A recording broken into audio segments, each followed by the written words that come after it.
بسم اللہ الرحمن الرحیم۔ دوستو آج ہم بات کر رہے ہیں حضرت امام حسین علیہ السلام کی فیملی کی واپسی مدینہ۔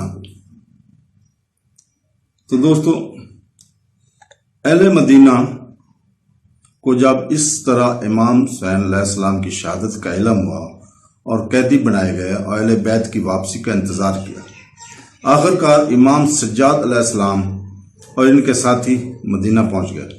وہ مدینہ کے قریب اترے اور عورتوں کو نیچے اتارا۔ اس کے بعد اس نے ایک آدمی کو مدینہ بھیجا تاکہ لوگوں کو اس کی آمد کی اطلاع دے۔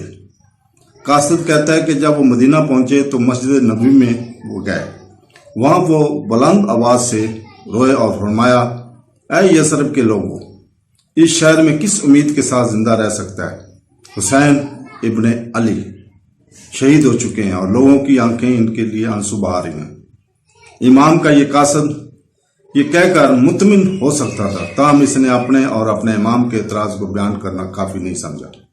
وہ نہیں چاہتا تھا کہ لوگ زیادہ روئیں اور ماتم کریں، تاہم وہ سایہ کربلا کے حوالے سے دستاویز میں ایک دستاویز شامل کرنا چاہتے تھے تاکہ بعد میں آنے والوں کے لیے واقعہ کا مطالعہ آسان ہو سکے۔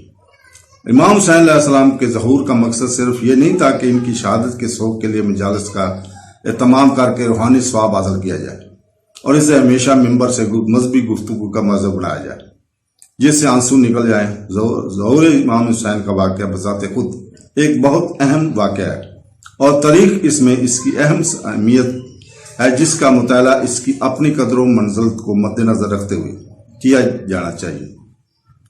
امام حسین کے قاصد کی طرف سے پڑھی گئی دوسری شاعرانہ آیت میں اس نے اموی خاندان کو ہمیشہ کے لیے رسوا کر دیا۔ اس نے فرمایا، قبر کے پاس کھڑے ہو کر حضور پاک صلی اللہ علیہ وسلم کی ان کافروں نے اپنے نبی کے بیٹے کو قتل کیا، اس کے جسم کو خاک و خون سے رنگ دیا اور اس کا سر نیزے پر لہرا دیا۔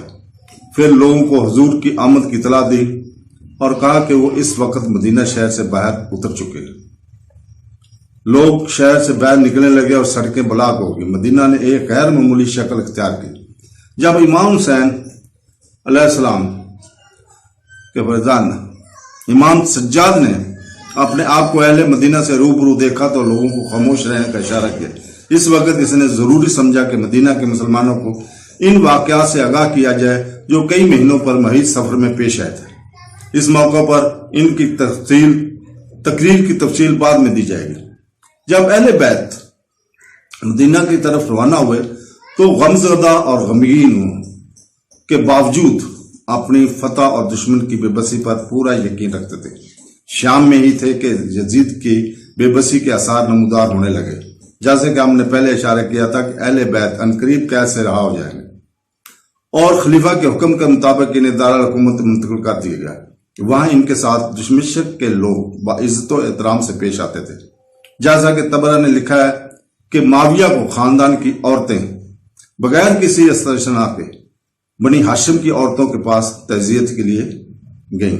انہوں نے امام حسین کی شہادت اور ماتم کیا اور 3 دن تک خلیفہ کے محل میں بنی ہاشم کے شہداء کے سوگ کا ایک اجتماع منعقد ہوا۔ یزید صبح شام امام سجاد علیہ السلام کی صحبت میں نہیں گزارتا تھا۔ یہ انہی دنوں میں سے ایک دن تھا جب امام حسن یا امام حسین کا ایک بچہ چوتھے امام کے ساتھ تھا اور دوران گفتگو یزید نے اس سے کہا، کیا تم میرے بیٹے خالد سے لڑنے کے لیے تیار ہو؟ اس نے جواب دیا، نہیں، سوائے اس کے کہ تم مجھے چھری اور اس کو چھری دو، پھر ہم آپس میں لڑیں گے۔ یزید بہادری اور بے تکلفی سے بہت متاثر ہوا، خاص طور پر اس بچے کی جس نے بہت سے مشکلات جھیلی اور اسے گلے لگایا اور الفاظ کہے جن کا مطلب ہے شیر کا بچہ شیر ہی ہوتا ہے۔ تو دوستو، اللہ تعالی ہمیں صبر کرنے کی توفیق عطا فرمائے، آمین۔ اللہ حافظ۔